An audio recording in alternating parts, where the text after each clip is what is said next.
Ok. Donc aujourd'hui, nous allons faire cette petite table ronde sur tout ce qui est la fabrication additive et ses intérêts. Donc je suis Lida Hu, je suis en charge des partenariats industriels à l'Institut Carnot MICA. Et on va faire des présentations très succinctes de nos 4 experts qui sont là. Donc merci à eux d'être présents pour cette table ronde. Et puis l'objectif, c'est de nous parler un peu de la fabrication additive, votre point de vue, votre vision. Et ce que je vous propose, c'est de commencer directement avec Jérôme. Alors, voilà, Jérôme Chevalier, donc directeur de l'Institut Carnot Ingénierie à Lyon, professeur à l'INSA, c'est ça?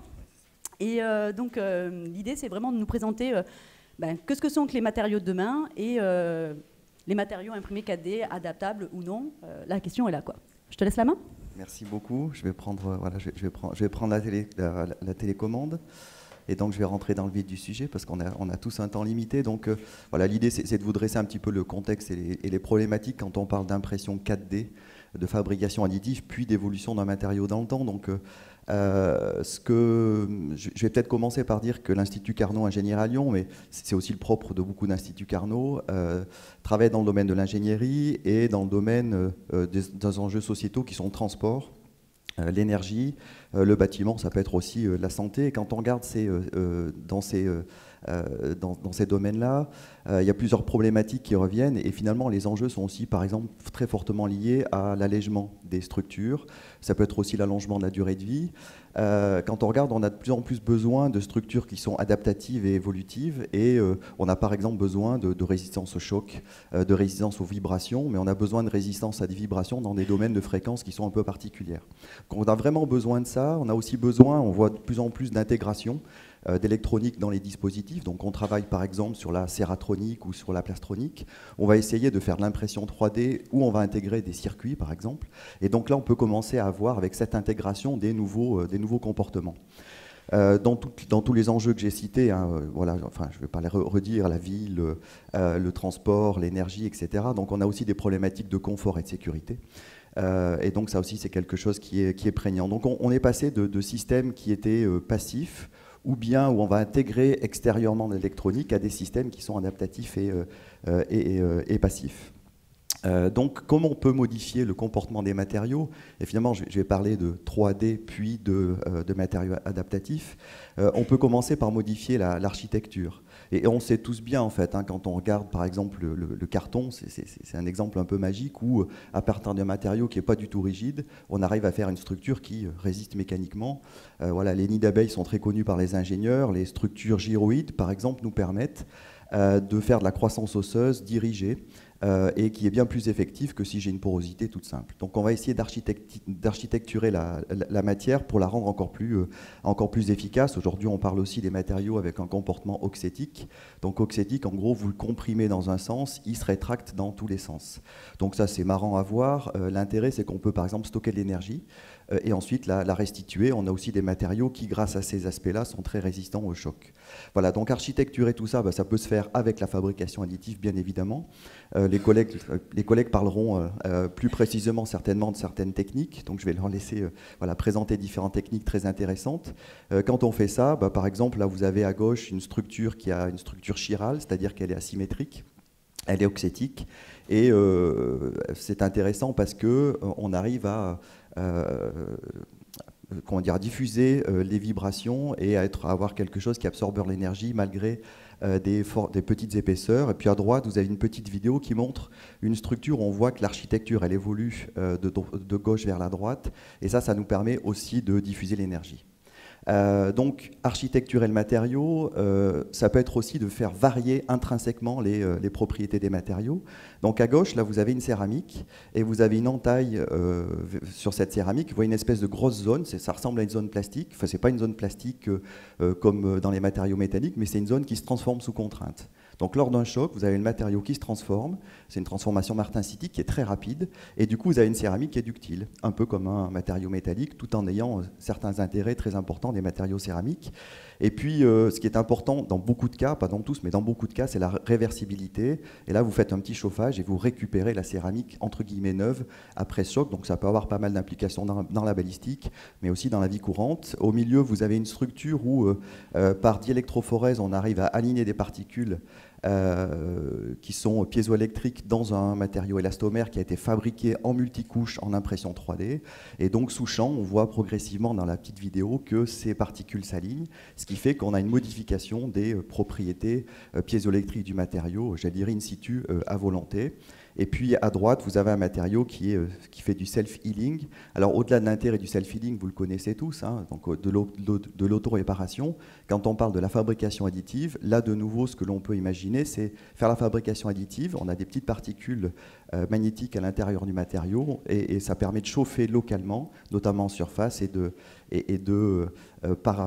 parachever l'état de surface des matériaux. Donc je vais terminer, c'est promis, en disant qu'aujourd'hui il y a des gros programmes internationaux, il y a des programmes récents, il y a des programmes actuels. Par exemple, la NASA a développé des ailes qui sont adaptables, qui sont pilotables, et donc qui modifient leur comportement lors du vol. Enfin, on n'a pas les mêmes spécifications, même cahier des charges, vous le comprenez bien, quand on décolle et par exemple en vol stationnaire. Donc on peut modifier le comportement. Et puis il y a un laboratoire de nouveau américain, donc le Morpheus Lab, qui essaye de faire des aéronefs avec voilà, des ailes qui se déploient un petit peu comme des oiseaux. Donc on parle aussi de la bio-inspiration. Donc tout ça, ça permet de faire des choses intéressantes, adaptatives, et qui permettent aussi de faire de la sensorialité. Donc là, j'ai parlé d'exemples américains. C'est aussi pour dire que nous, on y est, et les instituts Carnot sont là aussi dans la course pour répondre à cette problématique de matériaux architecturés qu'on peut imprimer et de matériaux adaptables. Ok, merci Jérôme pour cette présentation rapide. Mais s'il y a des questions, est-ce qu'il y aurait une petite question par curiosité? Non? Ce que je vous propose, c'est de passer directement sur la deuxième présentation et on fera des petites questions assez globales sur la fin en fonction des différentes thématiques qui seront présentées. Donc là, c'est Sébastien qui est chargé de recherche au CNRS et qui travaille donc sur les matériaux polymères pour l'impression 4D, pardon, et donc qui dépend de l'Institut Carnot Chimie Ballard et bien entendu de l'ICGM. Si je me rappelle bien, c'est l'Institut Charles Gerhardt, hein, c'est ça? Ok. Donc on te laisse la main et puis... C'est bon? Ouais. Oui. Bon, donc oui, l'Institut Charles Gerhardt de Montpellier. Donc moi je suis chimiste des polymères. Donc j'ai un domaine d'activité qui est principalement sur de l'application biomédicale. Donc du coup on travaille beaucoup sur des hydrogels du fait de la forte teneur en eau qu'on peut avoir. Dans la libération de principes actifs, dans l'ingénierie tissulaire, des prothèses, etc. Et lorsqu'on veut un petit peu améliorer les propriétés des hydrogels, on passe sur des élastomères. C'est des matériaux aussi sur lesquels on travaille beaucoup. Le dénominateur commun de ces deux matériaux, c'est la réticulation qu'on peut générer avec ces matériaux. Et donc cette réticulation, on peut aussi la faire à partir de la fabrication. Donc il y a plusieurs stratégies de fabrication dans lesquelles on va générer une réticulation. Donc ça peut être du dépôt de matière suivi par une photoirradiation pour générer la réticulation. Également sur des échelles très petites, donc le 2 photons, mais Arnaud est le spécialiste, il vous en parlera un peu plus. Et moi je travaille sur les techniques donc, de couche par stéréolithographie, où on a donc une solidification par photopolymérisation qui est contrôlée. Et donc on travaille sur des résines qui sont photodurcissables, photosensibles. Et on arrive à avoir donc des résolutions un peu comme vous pouvez voir. Et avec des architectures un petit peu complexes sur la vidéo, vous voyez un élastomère dans lequel on a un gradient de porosité gyroïde pour générer un peu ces types de propriétés élastiques. Donc j'en viens à la 4D, également aussi avec les hydrogels, on travaille sur des hydrogels qui sont stimulables, typiquement ici thermostimulables, donc que ce soit à base de NIPAM ou de POX. L'avantage des POX c'est qu'ils sont biocompatibles, biodégradables. Et donc à partir d'une stimulation thermique, on essaie de travailler pour qu'il y ait cet effet à 37 degrés ou entre 35 et 37 degrés, on va avoir un changement de forme. Ici, donc, on a au-dessus d'une température de transition, on a le matériau se collapse, il réduit en taille, il expulse l'eau et tout ce qu'il peut y avoir dedans, d'où la possibilité de travailler sur de la libération contrôlée de principes actifs. Et puis de façon réversible, c'est-à-dire que lorsqu'on change de température, le matériau va regonfler. Et pareil, on peut imaginer donc dans des chirurgies mini-invasives d'avoir cet effet qui pourrait être intéressant. On travaille aussi, donc, pareil, sur de la fabrication 4D avec des élastomères. Donc ici, c'est un exemple avec des polymères biodégradables, biocompatibles de polyester, de PCL ou de PLA, polylactide, combinés avec un PTMC, qui est aussi un polymère biodégradable, biocompatible et élastomère. Et on fait des matériaux mémoire de forme où on combine deux types de réticulation par la photoréticulation et une plus réversible. Et c'est ça qui va donner cet effet de mémoire de forme, comme on peut voir sur la vidéo. Et sur le petit schéma en bas à droite, eh bien, c'est une fois qu'on a utilisé ce matériau stimulable en fabrication 3D, pour faire de la 4D, donc à 37 degrés, on a un déploiement de cette structure gyroïdique. Et enfin, le dernier exemple, c'est une stimulation là qui n'est pas thermique, mais qui est photonique, où on travaille sur des composites, c'est tout à fait possible. Ici, c'est un exemple avec des hydrogels, mais on peut faire la même chose avec des élastomères. On utilise donc ici des nanoparticules de bleu de Prusse qui sont photothermiques. Et donc, on peut travailler sur évidemment différents ratios, hein, parce que c'est aussi un pigment. On peut voir sur la photo l'évolution de la coloration. Et lorsqu'on a une irradiation proche infrarouge, il y a un transfert de chaleur et le matériau donc, va se contracter très localement. Donc, c'est ce qu'on peut voir sur la photo au milieu de l'escalier où on a irradié juste la dernière marche en haut. Et on peut voir qu'il y a une contraction, on voit une goutte d'eau même. Donc, c'est très localisé. Et c'est par irradiation photonique. Et également, on peut faire des actuators. On voit sur le film un peu vert, on voit l'irradiation au milieu et le film va changer de forme, se contracter, se déplier. Tout ça de façon totalement réversible, évidemment. Et enfin, l'exemple d'en bas, où on a dispersé un fluorophore dans notre film ici. On a irradié au milieu et on voit donc un trou. Donc on a relargué totalement au niveau de l'irradiation les molécules fluorophores et on peut le retrouver donc dans le petit bécher. Donc ici très localement on a relargué la molécule par l'irradiation sur cette structure. Voilà. Donc, du coup, j'ai été plus rapide que prévu. Mais c'est super, merci. Du coup, on va pouvoir poser une petite question. Sur les deux premiers intervenants, moi j'avais une question toute simple par rapport aujourd'hui à la fabrication additive 3D qu'on a communément et qu'on travaille à des échelles différentes en termes de taille. Aujourd'hui, concrètement, Jérôme, qu'est-ce que peut apporter la fabrication 4D par rapport à la 3D si, par exemple, je rajoute sur la 3D un traitement de surface? Qu'est-ce que ça m'apporte de plus, la 4D? Enfin, je me permets de poser ce type de questions, peut-être que ouais, je ne sais pas si les collègues seront d'accord, mais pour moi, la 4D, c'est simplement le temps en fait, qu'on va rajouter à la fabrication additive. Donc en fait, si on fait de la fabrication additive et que le matériau et la structure évoluent au cours du temps, pour moi, c'est de la fabrication additive 4D. Donc en fait, on rajoute cet aspect-là. Et ce que montrait par exemple le collègue, là, on voit bien, c'est un matériau qui va être évolutif, qui va pouvoir s'adapter, qu'on va pouvoir piloter. Oui. Donc c'est ça en fait. Hein. Pour moi, la fabrication 4D, ce qu'elle rajoute, c'est l'évolution de cette structure fabriquée. Elle est complexe.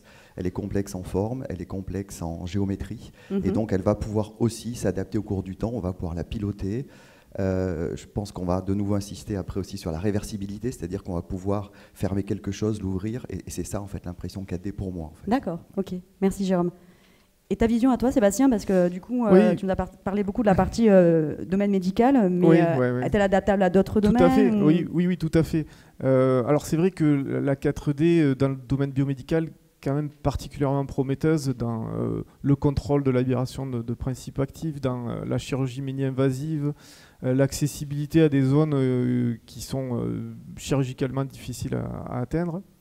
Le mot-clé que je rajouterais sur le programmer, etc., je rajouterais qu'il y a un synonyme, mais déclencher. Donc, c'est-à-dire qu'on va déclencher un effet à un moment donné. Plus que de contrôler, c'est vraiment déclencher. Quand on a un matériau qui se dégrade, par exemple, on sait de façon programmée qu'il va se dégrader dans un certain temps, mais on n'est pas capable de dire mais il faut qu'il commence à se dégrader à un moment T. Okay. Et là, c'est la 4D qui va nous permettre de faire ça. Donc le déclenchement, c'est quelque chose qui qui est important. Ok, merci Voilà. Sébastien. Ce que je vous propose, c'est de passer sur la deuxième partie. Arnaud, je te laisse le lead ou je passe les slides, comme tu veux. Donc Arnaud Spargenberg, donc, qui est chargé de recherche au CNRS à l'Institut des sciences et des matériaux à Mulhouse et qui est présent aussi au niveau de l'Institut Carnot-Mika et qui va donc nous parler aussi de la micro-impression 3D 4D par la technique de photopolymérisation. Merci. Donc bonjour à tous. Donc on ne m'a pas posé la question, mais je vais quand même y répondre aussi en partie, parce que la définition de 4D, en fait, elle dépend de chacun et de chacun des techniques que l'on utilise. Et à l'origine, en fait, l'impression 4D, c'était la simplification de l'impression 3D, donc à savoir une impression de pièces 1D ou 2D qui, sous l'action d'un stimuli, allait se transformer en objet 3D qui était inerte. Mais ça, c'était en fait finalement l'origine de la définition 4D. Et en fait, avec le temps, les gens se sont emparés finalement et ont joué avec la définition 4D. Et effectivement, maintenant, l'idée principalement admise dans la communauté, c'est de jouer avec des matériaux programmables et de les mettre en forme par un procédé d'impression 3D. Mais j'attire votre attention de garder en fait l'idée de simplifier finalement le procédé de fabrication. Alors moi, je vais vous parler en fait de la partie micro-impression 3D et je vais vous parler évidemment, l'objet c'est pas de vous expliquer comment ça marche, ça on en est encore là pour la journée, donc vous pouvez après venir nous voir et en discuter, mais c'est de voir qu'est-ce que ça apporte par rapport aux outils à l'échelle macroscopique. Donc en fait, ça va ouvrir de nouvelles opportunités en termes de matériaux, d'architecture de matériaux aux toutes petites échelles. C'est le cas par exemple des métamatériaux avec l'aspect nanomécanique, avec des applications au niveau de la mécanique, mais également au niveau de l'optique, avec des guides d'ondes à des toutes petites échelles. Donc la possibilité par exemple de miniaturiser des lasers. Donc au lieu d'avoir un laser qui vous prend une table optique, donc sur quelques mètres carrés, vous pouvez imaginer concevoir des dispositifs optiques sur quelques centimètres carrés. Au niveau de la nanophotonique, on peut aussi aller sur des applications de miniaturisation d'endoscopie. Donc c'est d'imprimer, comme vous le voyez sur l'image en haut à droite, des structures complexes, des lentilles complexes, qui vont favoriser finalement l'observation par le chirurgien en situation réelle de ce qui se passe au niveau du corps humain pour avoir une intervention plus précise. Évidemment, qui dit observation dit aussi action, donc on va aussi développer des outils pour la microfluidique, mais également pour l'intervention dans le corps humain, avec la possibilité d'essayer de reproduire tous les outils que l'on connaît tous à l'échelle macroscopique, mais de reproduire ces fonctionnalités à l'échelle microscopique. Et enfin, d'autres opportunités, c'est également en biologie cellulaire, d'un point de vue très fondamental, de pouvoir reproduire des environnements 3D au niveau d'une cellule unique, et pour mieux comprendre un petit peu les paramètres, les enjeux qui entourent en fait, qui induisent le développement cellulaire. Donc ça, c'est des enjeux très forts en ingénierie tissulaire. Donc il y a aussi, je parlais de simplification de fabrication. Donc les premiers exemples en fait qui sont sortis, c'était typiquement la miniaturisation de fonctions comme des fonctions de capteurs. Donc c'est ce que par exemple nous avons fait en haut à gauche avec la miniaturisation d'un capteur chimique avec une lecture gravimétrique. Donc là l'idée c'est qu'en une seule étape, en jouant et sur le matériau et sur la forme, on est capable d'interroger le matériau et d'interroger l'environnement dans lequel on est. Donc l'intérêt de miniaturiser évidemment ces capteurs-là, c'est de pouvoir les intégrer dans par exemple des laboratoires sur puce, des systèmes microfluidiques et d'avoir des devices portatifs. On l'a fait également au niveau des capteurs de pression avec cette fois-ci une lecture électrique. Donc encore une fois, en une seule étape, en jouant sur les conditions de fabrication, on a pu mettre au point un matériau piézo-résistif et avec donc des sensibilités extrêmement faibles. L'autre intérêt, alors qui est passé un petit peu vite, mais c'est tout l'intérêt de cet exemple, ce sont les actionneurs.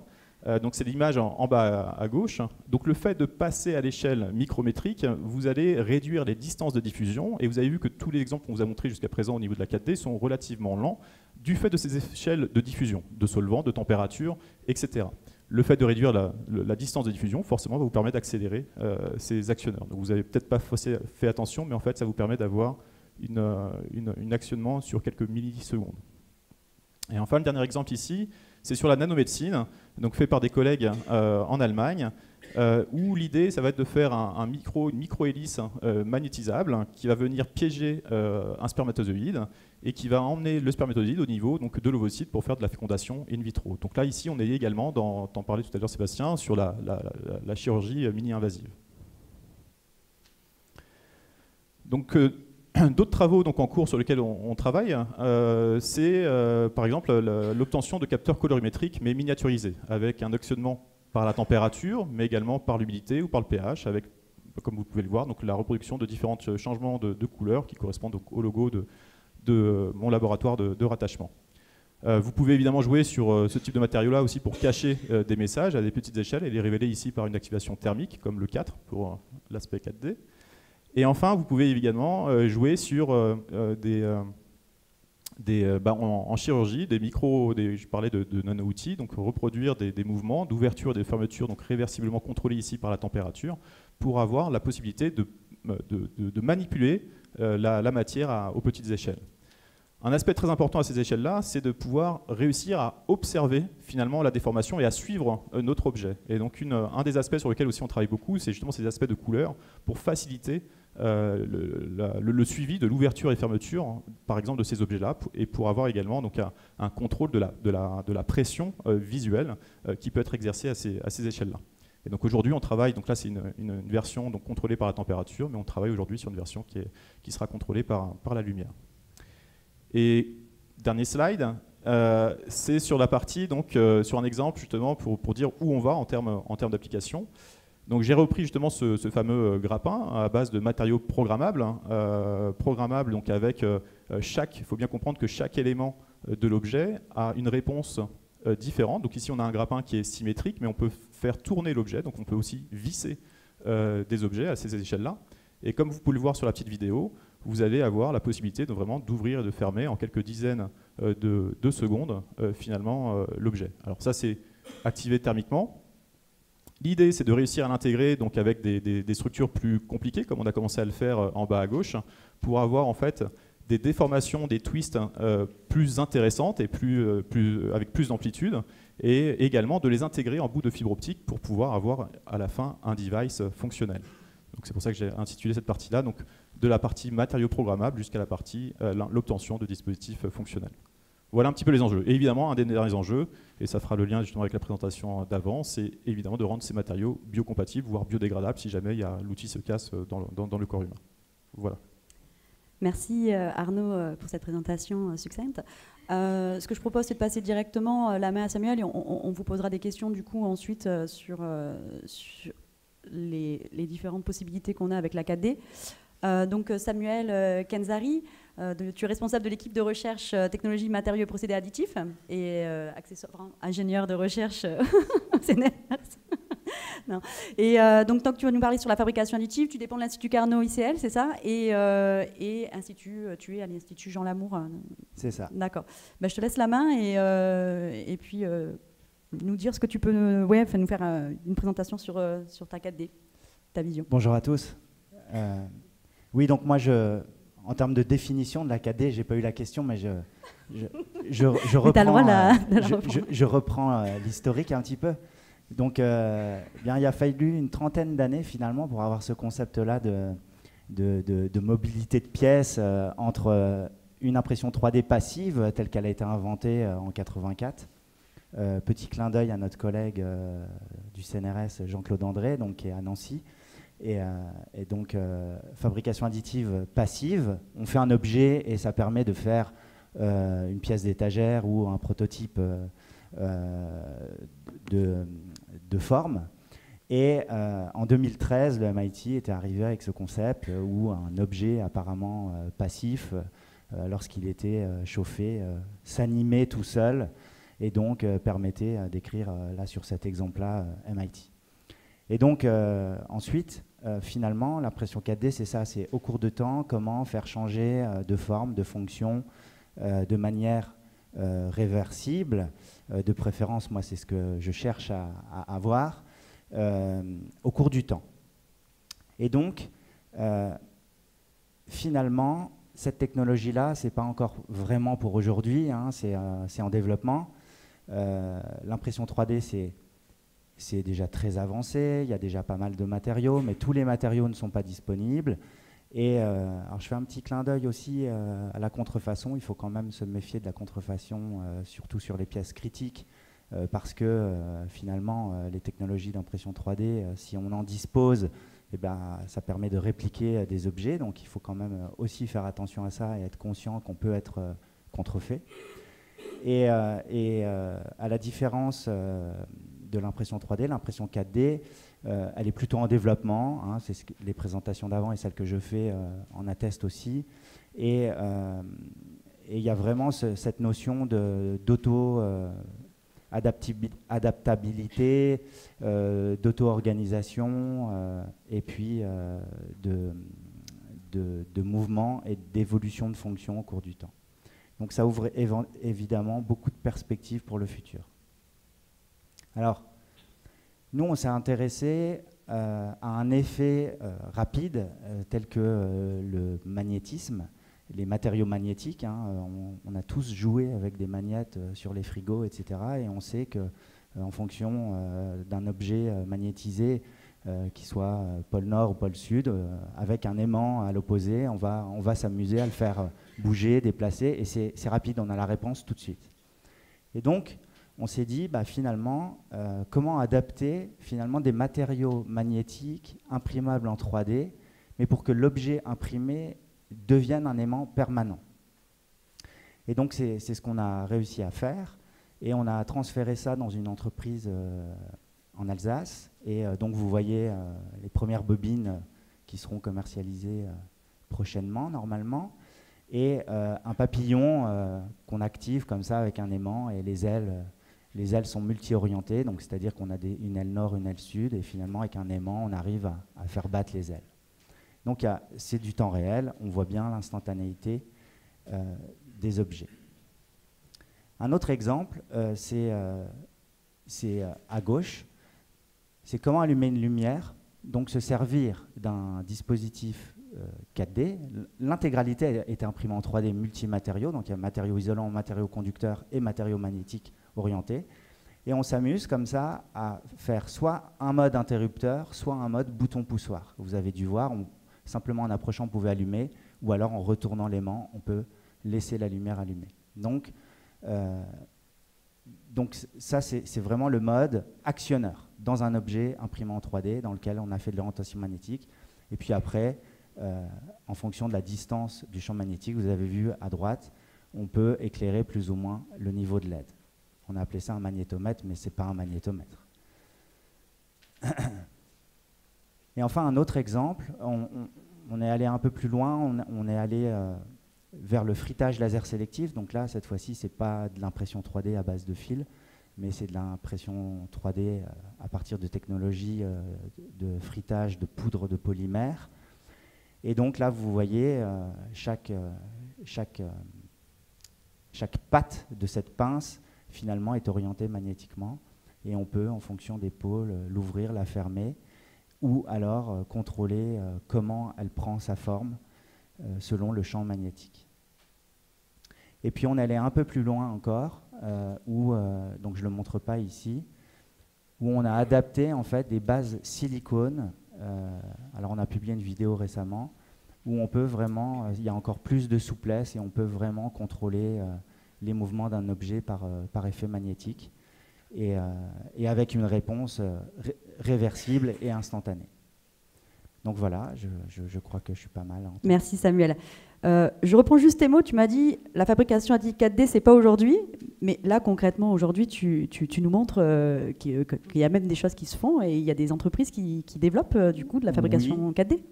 Alors, ce qui va être commercialisé, ça va donner accès finalement aux gens qui achèteront cette technologie, le fait de pouvoir faire un aimant 3D. Ok. Pas une pièce 4D. Donc après, il va falloir créer le design, comment on intègre les aimants dans les dispositifs, etc. Donc là, je montre des exemples où nous, on est allé plus loin. Mais évidemment, avoir une imprimante à fil qui permet de faire un aimant 3D, ça reste faire un magnète de frigo personnalisé, plus que de faire un objet mobile. Mais ça ouvre la porte. D'accord. Ça ouvre la porte. Ok. Donc, du coup, je vais me faire un peu l'avocat du diable, mais il y a sûrement des industriels qui sont dans la salle et qui ont peut-être des questions. Mais concrètement, enfin, moi, aujourd'hui, je vois pas mal de choses que vous avez présentées. Si on se positionne en tant qu'industriel en termes d'échelle TRL, comment on peut se positionner? Est-ce qu'on est comme sur la fabrication 3D? Aujourd'hui, on voit que la fabrication 3D, sincèrement, là, au niveau nanométrique, micrométrique, à l'échelle de pièces et même maintenant de bâtiments, puisqu'on construit des maisons en fabrication additive 3D, est-ce qu'on peut imaginer ou se poser la question sur le positionnement de la 4D dans cette même philosophie ou pas du tout? Arnaud, Samuel, je ne sais pas. Je vais parler pour la partie micro. Je pense qu'en termes d'application, en fait, il y a des secteurs qui sont déjà prêts à utiliser la micro-impression 3D. Je pense tout ce qui est organes sur puce. Il y a énormément d'enjeux sur ces activités-là. Et aujourd'hui, la micro-impression 3D permet juste de faciliter finalement la fabrication de ces puces-là et de ces modèles-là. Merci. On peut l'imaginer à des échelles plus importantes ou pas? En termes de taille. Sur la partie magnétique, oui. Par exemple. Oui, on peut. Ok. On peut l'imaginer. Ça, c'est L'acoustique sûr. aussi. Ensuite, le changement d'échelle, c'est compliqué. Passer sur des grandes échelles, c'est assez complexe. Et nous, on le voit à notre petit niveau. Passer du labo sur un simple objet 3D, un petit aimant, Oui, oui. le passer sur une production industrielle et produire en grande série, c'est assez complexe. Ouais, il y a déjà quelques exemples, peut-être un peu anecdotiques, mais il y a déjà quelques exemples d'utilisation industrielle ou clinique de matériaux 4D. Quand on prend les substituts osseux imprimés en 3D, puis ensuite qui relarguent des molécules d'intérêt biologique, ça existe et ça se fait en fait. Donc on va dire que sur cet aspect-là, par exemple, on est à des niveaux de TRL assez élevés. Voilà. Donc après, c'est des matériaux évolutifs adaptables, mais tout ce qui est absorption de vibrations, changement acoustique, etc., c'est aussi utilisé en fait. Donc on peut imaginer ça dans le bâtiment par exemple, concrètement. C'est ça. Mais je pense que c'était bien dit, je crois qu'on a les outils pour faire la fabrication additive 3D de matériaux, de multimatériaux, de matériaux qui intègrent des fonctions. Voilà. Maintenant, il faut être imaginatif pour essayer de l'appliquer au niveau industriel. Tu voulais rajouter quelque chose peut-être, Arnaud? Non, je pensais que il y avait la partie TRL et puis il y avait la partie aussi outils de production en fait, et vitesse de production, cadence. Parce qu'en fait, c'est alors notamment pour la partie micrométrique, donc c'est là aussi où c'est limitant, mais on voit bien il y a plein d'applications où on est sur de la personnalisation en fait pour répondre à un besoin donné, et à ce moment-là, la fabrication additive, que ce soit du 4D ou que ce soit du 3D, évidemment, répond à ces enjeux-là, quoi. Mais donc en micro-impression 3D en termes de production. Donc ça, évidemment, c'est quelque part lié aussi avec le TRL, mais ça commence aussi à être beaucoup plus intéressant. Il y a des machines qui permettent de faire aujourd'hui des objets qui sont de l'ordre de quelques centimètres cubes en quelques dizaines de minutes, ce qui n'était pas le cas il y a encore 2 ans. Donc c'est vraiment une thématique qui progresse très, très rapidement. Oui, donc il y a une évolution très rapide qui nous permet après de se positionner en fonction du besoin client, quoi. Je veux juste rajouter aussi un autre exemple qui est très parlant, c'est les stents vasculaires en nitinol typiquement, qui se déploient... qui sont thermosensibles et qui se déploient donc une fois implantés dans le corps. Donc ce sont des stents qui sont actuellement utilisés. Ils ne sont pas fabriqués en 3D, donc ce n'est pas de la 4D, mais on peut imaginer donc de changer l'architecture à travers un procédé de fabrication 3D et donc du coup arriver à de la 4D. Voilà. Ok, merci. Il ne nous reste plus qu'une petite minute. Je ne sais pas s'il y a une petite question au hasard. Et puis après, ce que je vous proposerai, c'est de venir vers nous et de prendre contact et de pouvoir échanger sur les stands et où on vous donnera les contacts des différents experts. Parce que concrètement, la fabrication additive 4D, c'est aujourd'hui, demain et après-demain. Monsieur, je vous écoute. Oui, merci, c'est très, très intéressant. Est-ce que pour faire de la micro, voire nano-fabrication 4D, il faut des salles blanches? Enfin, est-ce qu'il y a un environnement minimal à respecter, contraignant, peut-être plus contraignant que d'autres filières? Alors ça va dépendre évidemment du domaine d'application. Si on est en optique, évidemment, la réponse est oui. Maintenant, si vous êtes en biologie cellulaire, vous allez avoir donc, les contraintes liées à la biologie cellulaire, mais pas forcément la salle blanche. Donc c'est plutôt un milieu stérilisé, etc. Une autre question? Moi, ma question, c'était concernant les matériaux utilisés pour fabriquer ces choses-là. Est-ce que c'est des matériaux qui peuvent... est-ce qu'il y a des limitations dans les matériaux en termes de choix de matériaux pour fabriquer ça, dans le sens où après on a besoin, on va utiliser ces matériaux-là dans des environnements qui peuvent être contraints thermiquement ou chimiquement, dans des environnements agressifs ou pas? Beaucoup de matériaux aujourd'hui qui sont imprimables. Il y en a qui le sont plus ou moins bien en fait. Mais après des matériaux imprimables, vous allez retrouver des matériaux polymères, des élastomères, vous allez retrouver des matériaux céramiques et métaux. Oui. Donc ça va vraiment dépendre du cahier des charges que vous allez avoir, mais le choix est très, très vaste. Oui, voilà, enfin, tout dépend en effet de l'application qui est visée, mais oui, on peut très bien adapter le matériau en fonction d'un cahier des charges particulier. Donc voilà, dans le domaine de la santé, il y a plusieurs paramètres à prendre en considération. Et après, on adapte, nous, de mon point de vue, donc la chimie, on adapte la chimie en fonction des cahiers des charges. Mais oui, c'est tout à fait envisageable. Parce que comme il y a un changement de forme, il y a certains matériaux où on imagine qu'auront du mal à s'adapter à ce changement de forme, quoi. Il existe toujours des alternatives, hein. On peut partir du métal par exemple, mais après potentiellement partir sur le composite, si jamais. Oui, Ça, oui, on peut anticiper les éventuels problèmes, voilà, en rajoutant en effet, par exemple, en effet, des composites qui vont pouvoir contrer un effet de dégradation anticipée, par exemple, des choses comme ça. En fait, voilà, il faut anticiper le problème, mais c'est pas insurmontable. Concrètement, venez nous voir et exposez votre cahier des charges et on a des super experts qui pourront vous répondre au mieux, hein, je pense, hein, tout simplement. Je ne sais pas si on a le temps encore ou... Non, c'est fini? Dommage, parce que je pense qu'il y avait de belles questions qui allaient venir. Ce que je vous propose, c'est d'interagir avec nous. Je vous remercie, je remercie nos 4 experts aujourd'hui. On peut les applaudir, hein, si vous voulez, hein, parce qu'ils ont assuré. Et puis, n'hésitez pas à interagir avec eux sur les stands ou venir me voir et ça sera avec plaisir autour d'un café de discuter sur vos problématiques, vos besoins. Et je dis oui à la 4D, moi.